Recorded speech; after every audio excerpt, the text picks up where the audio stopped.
Il y a une commande importante que vous voulez vous présenter aussi. C'est cette commande-là.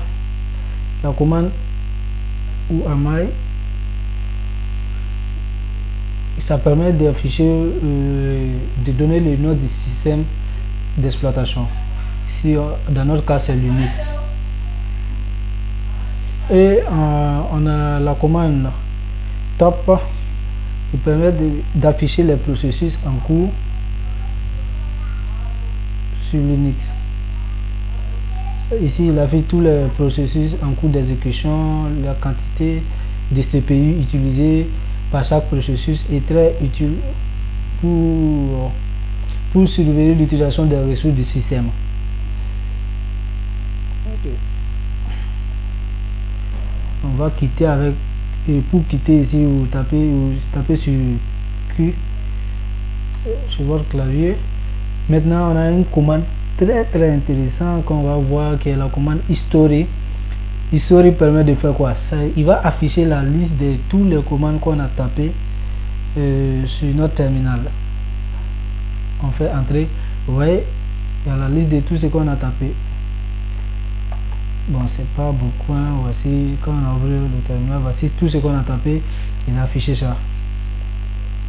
Voilà. Après ça, on a la commande man.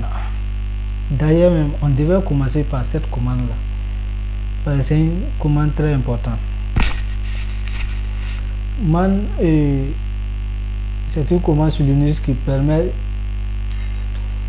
qui va vous permettre facilement d'apprendre même à utiliser les autres outils sur Linux. Vous voyez, c'est une commande qui permet d'afficher le manuel des autres commandes. Par exemple, si on fait man ls, il va afficher le manuel d'utilisation de ls.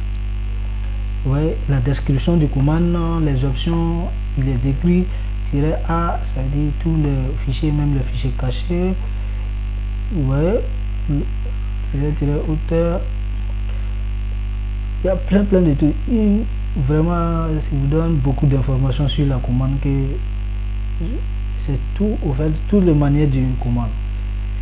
Pour quitter, on fait plus. Après, on va voir une commande aussi intéressante qui est echo. Commande echo permet d'afficher un texte sur le terminal. Ça peut faire bien plus que ça. On peut écrire ces textes là dans un fichier. Directement. Par exemple, dans notre fichier, mon fichier .txt, non, il n'y a pas ça. C'est non fichier.txt. Ouais, par exemple, si on fait 4 permet, on a déjà vu ça, permet d'afficher le contenu d'un fichier.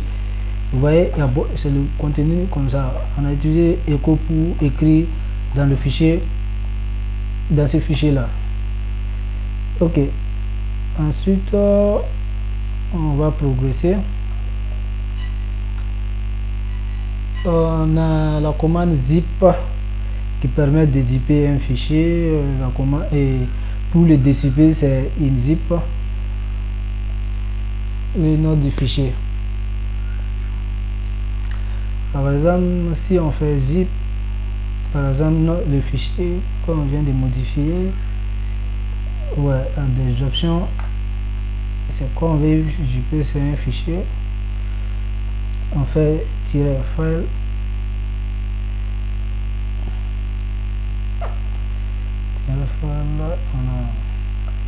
Il y a le nom dont on veut utiliser comme le zip, par exemple mon zip, par exemple.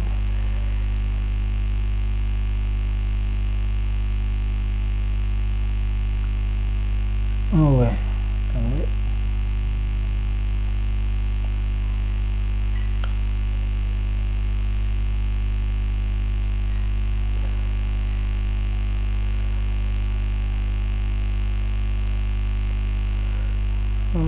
Zip.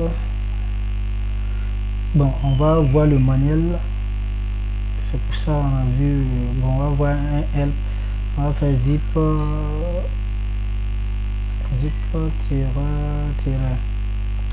help